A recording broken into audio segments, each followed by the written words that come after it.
Bon, rebonjour, ça a coupé, ou plutôt j'ai coupé parce que j'avais un appel que je pouvais pas rater. Donc, ça s'est donné qu'ils m'ont appelé là pendant l'enseignement. Alors, on continue pour tout ça pour dire que oui, c'est pas toutes les unions que les hommes font entre eux que Dieu bénit. Donc, c'est ça.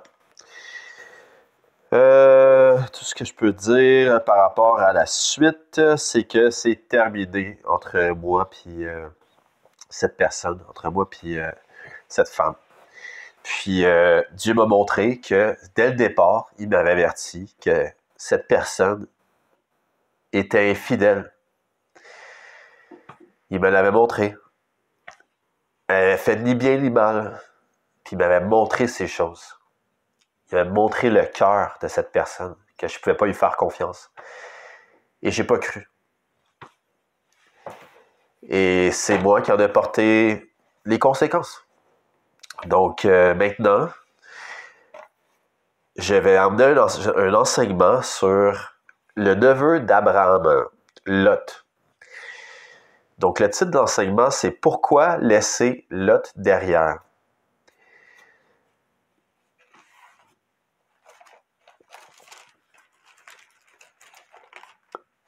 Et avant même de commencer, tout ce que je peux vous dire, c'est que tout ce que la Bible dit à propos du contexte dans lequel on vit, de ce que vous êtes et du contexte de la vie, c'est pas de la bullshit. C'est que vous y croyez pas, c'est vous allez en porter les conséquences. Il n'y a pas de terrain neutre à cette guerre, comme c'est même écrit dans Ecclésiaste. Il n'y a pas de terrain neutre.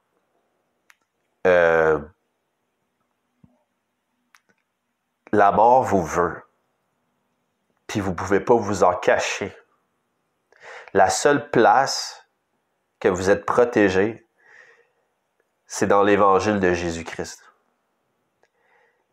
C'est dans le salut de Dieu par la foi en Jésus-Christ. C'est le seul endroit que vous êtes protégé de cette mort. Sinon, il n'y a pas d'autre endroit là, où est-ce que vous pouvez vous cacher.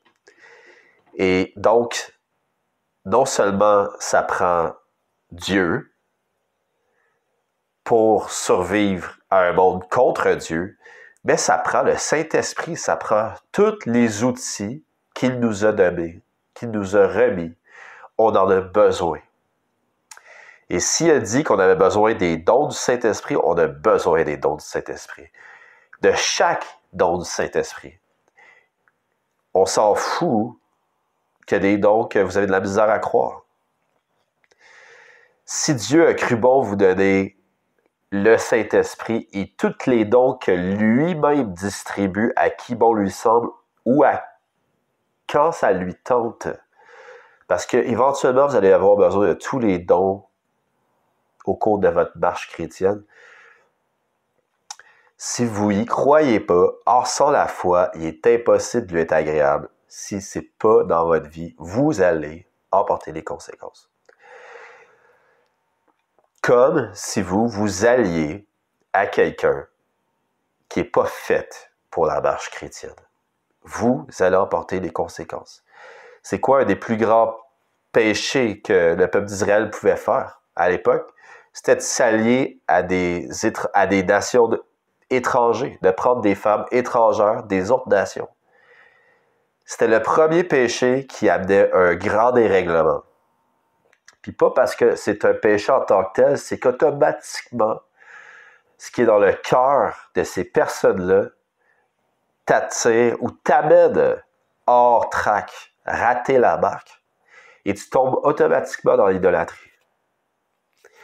Donc, c'est pour ça que c'était un péché en soi. Mais sinon, surtout dans l'origine de la création, c'est multipliez-vous. Prends une femme et multiplie-toi. Mais à cause de la chute, de qu'est-ce qui s'est passé, c'est plus comme ça. Et maintenant, selon ce que Jésus-Christ nous a révélé de la vérité, c'est certainement, c'est ce qui est à l'origine n'a pas changé, mais dans le contexte dans lequel on vit, on ne peut pas ignorer que tu ne peux pas porter le même joug qu'un infidèle. Donc, on va commencer là, OK? Lot, il était le neveu d'Abraham. Genèse 11, 31. Taré, qui est le père d'Abraham, prit Abraham, son fils, qui s'appelait Abram à l'époque, pas Abraham. Il prit Abraham, son fils, et Lot, fils de Haran, qui était le frère d'Abraham, le fils de Taré. Donc, le neveu d'Abraham, le petit-fils de Taré. Et son petit-fils, et Saraï, sa belle-fille, femme d'Abraham, son fils, parce que Abraham avait pris comme femme sa demi-sœur. Ils sortirent ensemble d'Ur des Chaldéens pour aller au pays de Canaan. Ils vinrent jusqu'à Charan, et ils y demeurèrent. C'est drôle, c'est la première fois que je vois pour aller au pays de Canaan. Mais ils allèrent jusqu'à Charan et ils demeurèrent là. Les jours de Taré furent de 205 ans, puis Taré mourut à Charan. Là, on tombe dans Genèse 12, chapitre 12, et l'Éternel avait dit à Abraham. Maintenant, c'est passé, hein? Donc, avait dit avant qu'il quitte en ce moment-là. Ça fait combien de temps? Je ne sais pas. Mais il y a un détail intéressant que j'avais jamais vu, c'est le détail que Abraham, avec son père, allait vers le pays de Canaan.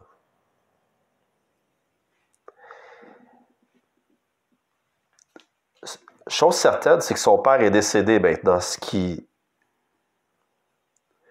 était peut-être le facteur qui l'a fait arrêter à Charan. Est-ce qu'Abraham a reçu la parole à l'époque qui habitait à Ur, puis que son père a décidé de l'accompagner? Là, j'étirerais trop, mais c'est un détail intéressant de savoir qu'il se dirigeait vers Canaan. Pourquoi? Le seul indice qu'on a, c'est la parole que Dieu donna à Abraham d'aller dans le pays de Canaan. Fait qu'il s'arrêta en cours de route, ils demeurèrent là. Son père mourut, et là, Abraham obéit. Tu sais, le père de la foi, là, il a reçu la parole avant d'agir. Le père de la foi n'a pas agi aussitôt qu'il a reçu la parole. Mais je vais vous dire qu'est-ce qu'il a fait si jamais, justement, cette parole est demeurée dans son cœur puis il a fini par obéir. Qu'est-ce qui s'est passé qui est important? Qu'est-ce qui s'est fait? Il a cru! La raison pourquoi c'est resté dans son cœur, il a fini par obéir, c'est parce qu'il a cru. Il y en a qui disent que croire, c'est pas important. Il a cru. Je peux vous dire qu'il y a bien des chrétiens qui n'appelleraient pas Abraham le père de la foi. Parce qu'il y avait des chrétiens qui diraient que c'est pas de la foi, ça. Il aurait dû obéir aussitôt qu'il l'a reçu. Mais il a fini par obéir. Pourquoi? Parce qu'il a cru. Va-t'en hors de ton pays et de ta parenté et de la maison de ton père vers le pays que je te montrerai, et je te ferai devenir une grande nation. Je te bénirai, je rendrai ton nom grand, et tu seras une bénédiction. Verset 3, je bénirai ceux qui te béniront, et je maudirai ceux qui te maudiront, et toute famille de la terre seront bénies en toi. Et Abraham s'en alla, comme l'Éternel lui avait dit, et Lot alla avec lui. Et Abraham était âgé de 75 ans, quand il sortit de Charan. Et Abraham prit Saraï, sa femme, et Lot, fils de son père, et tout le bien qu'il avait gagné, et les personnes qu'il avait acquises à Charan. Et ils sortirent pour aller au pays de Canaan. Ils arrivèrent au pays de Canaan. Donc, il amena Lot avec lui. Alors que Dieu a dit à Abraham, va-t'en hors de ton pays, de ta parenté, et de la maison de ton père, vers le pays que je te montrerai.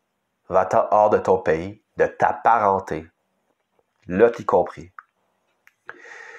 Fait que Lot, on a lu, il a été recueilli par son grand-père, quand son père est mort. Et là, son grand-père est mort. La seule chose qu'il y avait, c'est Abraham. Puis là, il était mi-chemin entre le lieu d'où vient sa famille et l'endroit où est-ce qu'Abraham se dirigeait, Canaan. Et là, vous comprenez pourquoi laisser Lot derrière. Pauvre Lot, sans parenté. Le neveu d'Abraham en plus. Pauvre Lot, pourquoi le laisser derrière? Là, c'est pas un homme qui cherche une femme qui cherche un homme, mais je me sers de cet exemple-là pour vous dire, il y avait juste des bonnes raisons de garder Lot, sauf qu'est-ce que Dieu y avait dit. Quitte ta parenté. Maintenant, on ne prend pas ça pour faire une loi de chaque personne doit quitter sa parenté. Là. OK? Il a dit ça à Abraham, malgré que Jésus a dit d'autres choses dans le Nouveau Testament. OK? Il a dit d'autres choses dans le Nouveau Testament. Puis ça, vous devez y méditer, vous devez obéir. Mais obéir de la bonne façon. Comme Jésus-Christ faisait rien sans voir son Père faire. Puis vous savez que Jésus-Christ est resté dans sa famille jusqu'à ce que le Saint-Esprit le fasse sortir de sa famille. Bref.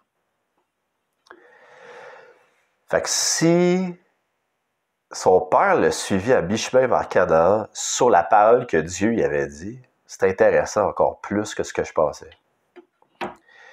Puis, fait que son père le standa à mi-chemin, puis là, lorsqu'il est mort, Abraham a repris la route avec Lot. Là, on sait, il y a eu une famine en Canaan. Abraham a eu le temps d'Égypte. Puis il s'est passé ce qui s'est passé. Il est sorti d'Égypte riche, béni.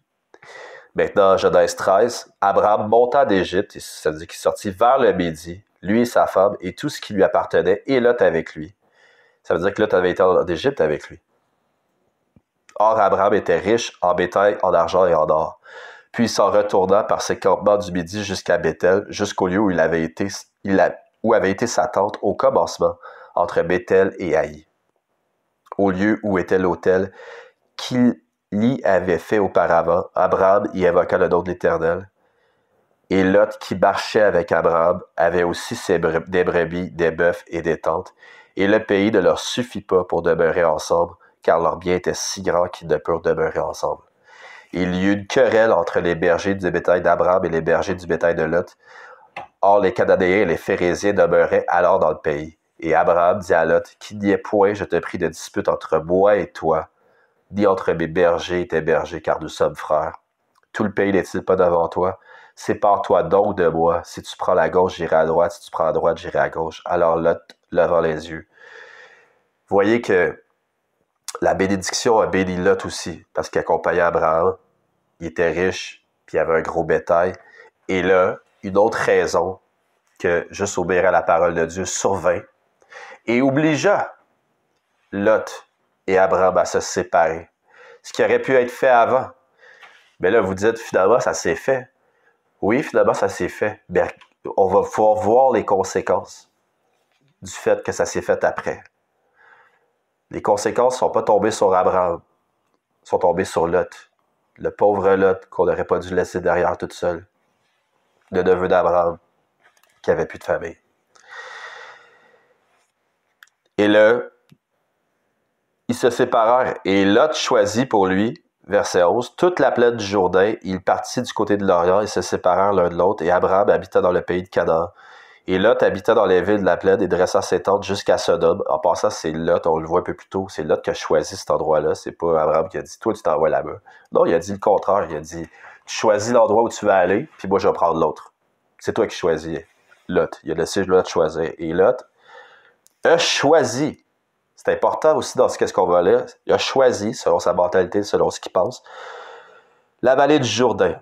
Et Abraham, il partit du côté de l'Orient, ils se séparèrent, et Abraham habitait dans le pays de Canaan, et Lot habitait dans les villes de la plaine, dressa ses tentes jusqu'à Sodome. Les gens de Sodome étaient méchants et de grands pécheurs contre l'Éternel. Et là, l'Éternel dit à Abraham, après que Lot se fut séparé de lui, « Lève donc les yeux, regarde du lieu où tu es, nord, midi, orient et occident. Car tout le pays que tu vois, je te le donnerai à toi et à ta postérité. » Une fois qu'il s'est son père n'est plus là, une fois que Lot n'est plus là, Dieu poursuit la vision, l'appel d'Abraham. Une fois que les choses telles qu'elles devaient être sont devenues, là, il a poursuivi avec Abraham. Je ferai de ta postérité sera comme la poussière de la terre, on est au verset 16, et que si quelqu'un peut compter la poussière de la terre, ta postérité aussi sera comptée. Verset 17, lève-toi, parcours tout le pays, dans sa longueur et dans sa largeur, car je te le donnerai. Et alors Abraham transporta ses tentes, et il parcourut tout le pays? Non. Il vint demeurer aux chênes de Mamré, qui sont à Hébron, et il bâtit là un autel à l'Éternel. Il resta là longtemps. Le père de la foi.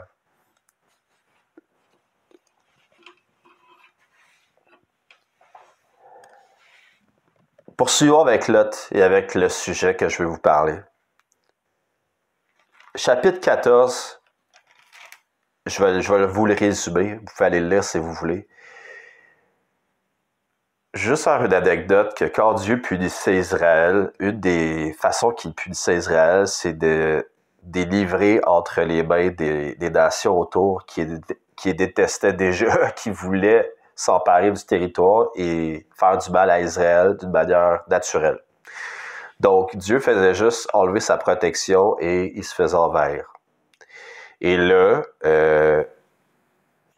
de grands pécheurs, Sodome était, ils étaient méchants, de grands pécheurs contre l'Éternel. Et là, la plus grande alliance de cette époque, de plusieurs rois, envahit le territoire de Sodome et Gomorrhe. Capturent tout, détruisent pas tout, mais capturent tout. Les rois sont dépouillés, les rois de Sodome et Gomorrhe perdent la bataille, perdent leurs armées, ils perdent leurs richesses. Et s'empare aussi, non seulement de tout ce que Sodome et Gomorrhe possèdent, mais de celui qui habitait là à ce moment-là, Lot, et son bétail. Et là, Abraham l'apprend. Et Abraham, il veut sauver son neveu.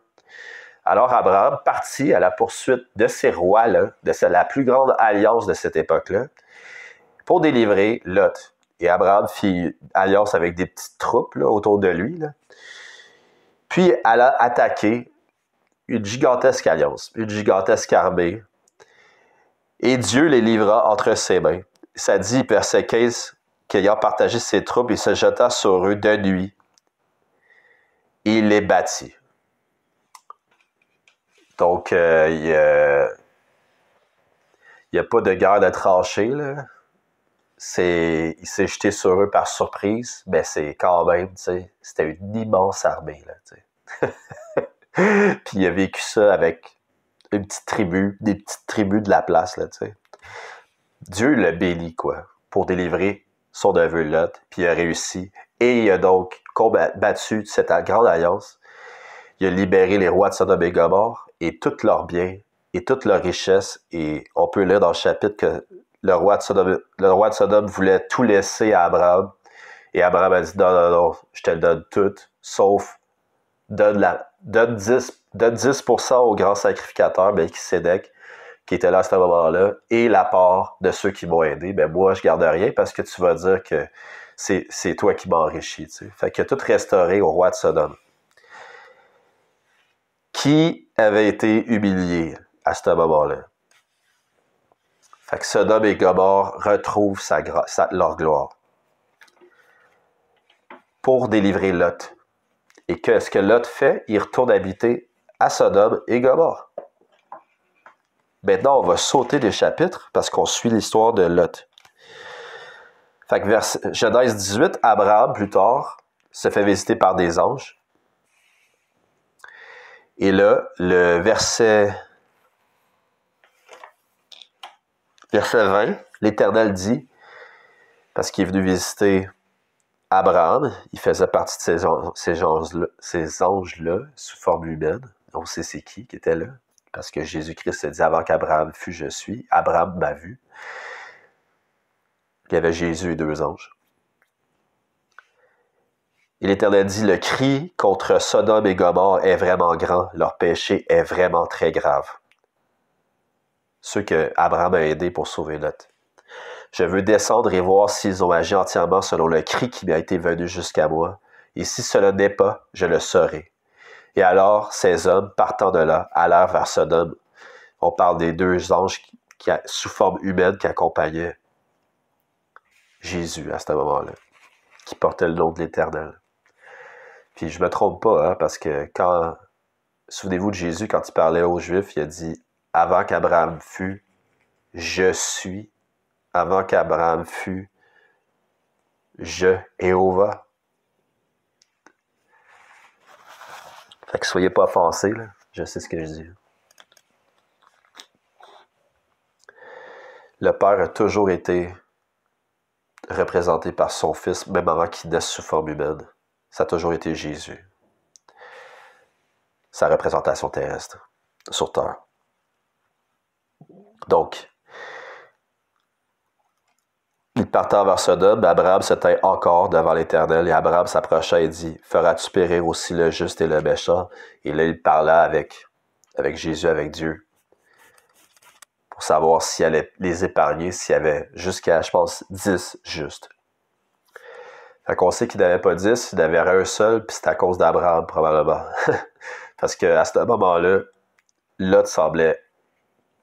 Ah non, c'est vrai, Pierre il avait dit qu'il se tourmentait tous les jours à cause des péchés. Mais il restait là pareil, tu sais.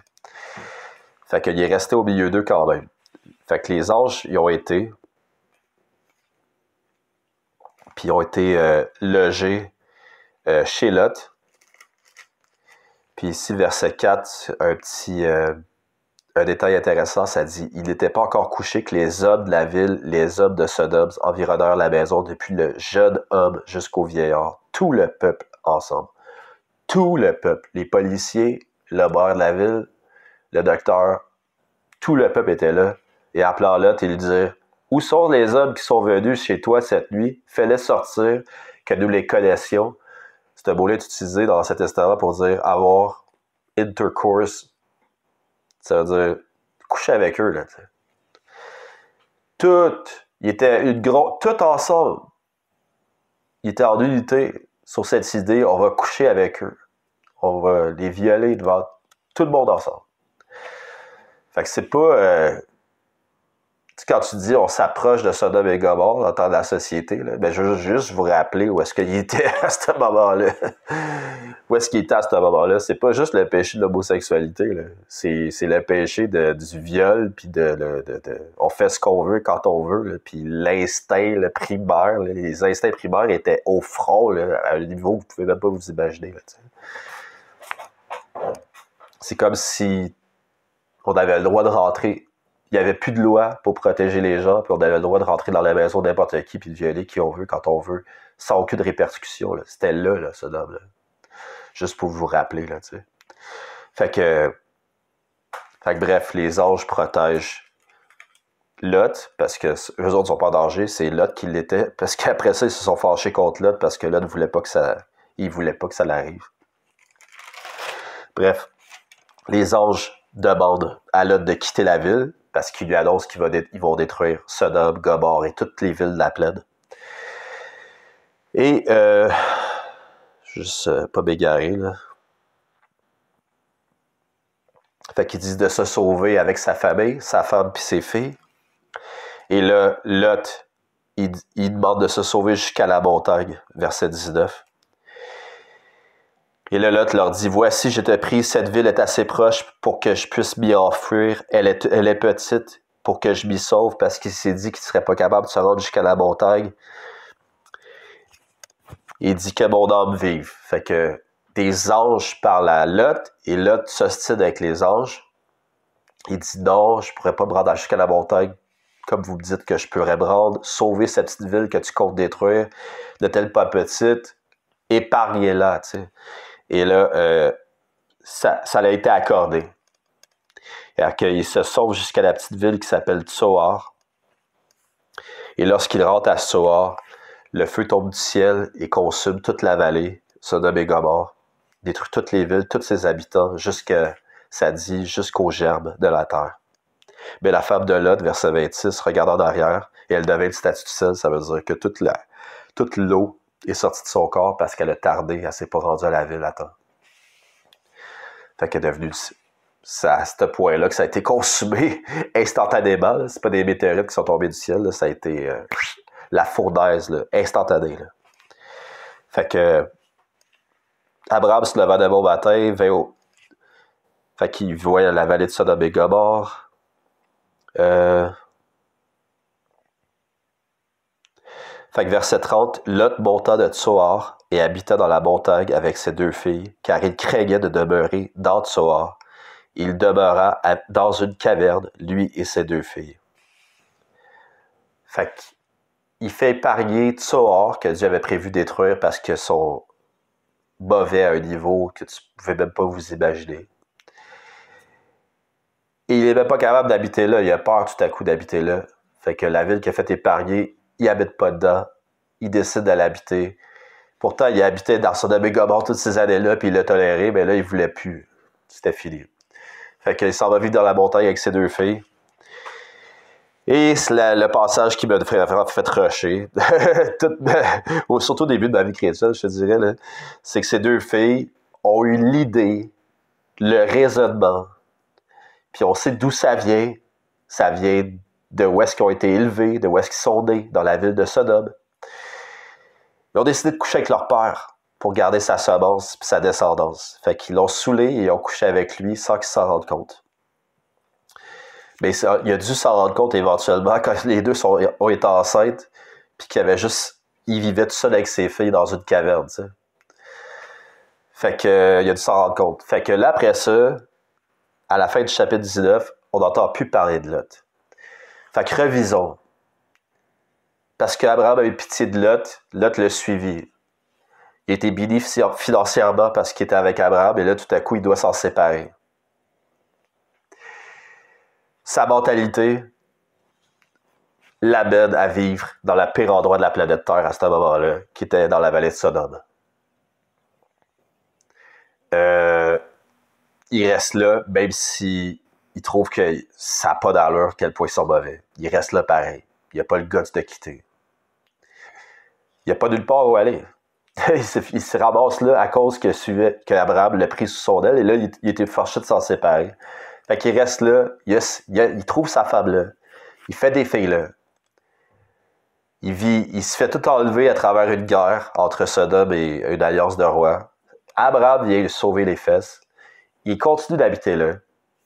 Et là, tout à coup, ben, il se ramasse dans l'endroit où est-ce que Dieu il dit « Ok, ça suffit, là. Ça n'a pas d'allure. Là. Ça n'a pas de sens. Là. Même les enfants se font violer. Là. Ça n'a pas de sens. Là. » Fait que je mets fin à ça. Là, t'sais. Fait que... Puis il se ramasse là. Dieu se sauve. Et là, vous pensez que ces peines sont venues à leur fin? Non, non. Ces filles qui sont infectées de la mentalité de Sodome couchent avec lui, sont enceintes de lui, et il doit prendre soin de ses filles et de ses petits-enfants qu'il a eu avec ses propres filles toute sa vie. Abraham n'en porte aucune conséquence. Là. Mais Israël, qui sort des reins d'Abraham, va avoir des gros conflits avec les enfants d'Ammon et les enfants de Moab, qui sont des enfants qui vont avoir ces 2 filles, les 2 filles de Lot. Il va y avoir des guerres entre ces 2 nations-là. Et ça, je me sers de ça comme exemple parce que Dieu m'avait rappelé cet enseignement-là que j'avais entendu d'un enseignant qui n'était pas approfondi comme ça, mais qui était qu'est-ce qui est de bon est arrivé à Lot d'avoir été pris en pitié par Abraham? Qu'est-ce qui est bon qui est arrivé à Lot? À rien. Lot n'était pas fait pour la vie que Dieu appelait Abraham à vivre. En rien. Et le joug s'est brisé très tôt. Et là, tu peux te dire, ouais, ben le joug s'est brisé tôt. Après ça, il commençait à bien aller. Non. Ça a été pire. Il aurait dû rester dans sa nation, dans son pays, loin d'Abraham. C'est triste, mais c'est ça, peuple de Dieu. C'est pour ça que vous devez vous choisir des personnes qui ont le même appel que vous, la même destination que vous, le même Dieu que vous. Parce que les défis spirituels d'être contre l'esprit de ce monde, et on sait que Dieu n'est pas contre les pécheurs, il est venu sauver les pécheurs. Ceux qui, pour faire comprendre au monde que Dieu n'aime pas le péché, renvoient une image de Dieu qui est sans miséricorde, sans compassion, sans pardon, ben, ils emporteront les conséquences. Dieu les jugera. Fait que Dieu est bon. C'est pas lui qui est contre ceux qui sont contre lui, c'est ceux qui sont contre lui qui sont contre Dieu. Qu'il laisse, puis qu'il lâche pas, et ses enfants. C'est pourquoi que Satan veut dire adversaire, et Dieu, dans aucun de ses noms, il s'appelle l'adversaire. L'adversaire, c'est Satan. Satan veut dire adversaire. Il est l'adversaire seulement de Dieu et de ses enfants. Vous ne pouvez pas être accompagné par n'importe qui dans votre vie. Puis c'est là-dessus que je termine cet enseignement parce que c'est le point que je voulais amener. Soyez très prudents. Il y a des conséquences. Vous allez peut-être pouvoir vous en sortir. Vous allez peut-être pouvoir vivre une belle vie après, quand ça va être terminé. Mais l'autre personne, elle va vivre des dommages irréparables. Fait que, priez pour l'autre personne, puis souhaitez que Dieu fasse miséricorde, puis qu'il bénisse sa vie, néanmoins, même si la personne est rebelle. Ça dit de prier pour vos gouvernements, prier pour vos ennemis. Puis pas, Jésus a dit de prier pour vos ennemis. Vous pensez pas que vous avez le droit de prier que Dieu ait miséricorde et qu'il bénisse des gens qui ne croient pas en lui? Ça me fait rire des fois des chrétiens qui disent qu'ils renvoient une image de Dieu qui nous demande de pardonner 7 fois, 77 fois, mais d'un Dieu qui ne serait pas capable de le faire. T'sais. Il nous envoie une image d'un Dieu qui nous demande de prier pour nos ennemis, mais lui-même ne serait pas capable de le faire. T'sais. C'est ça. Soyez bénis, peuple de Dieu, puis je vous aime. À bientôt. Il y a 2 parties à cet enseignement. Fait que si vous n'avez pas entendu la première partie, écoutez-la. C'est mon témoignage avant d'arriver à cet enseignement de parler de l'autre. Fait que à bientôt. Bye.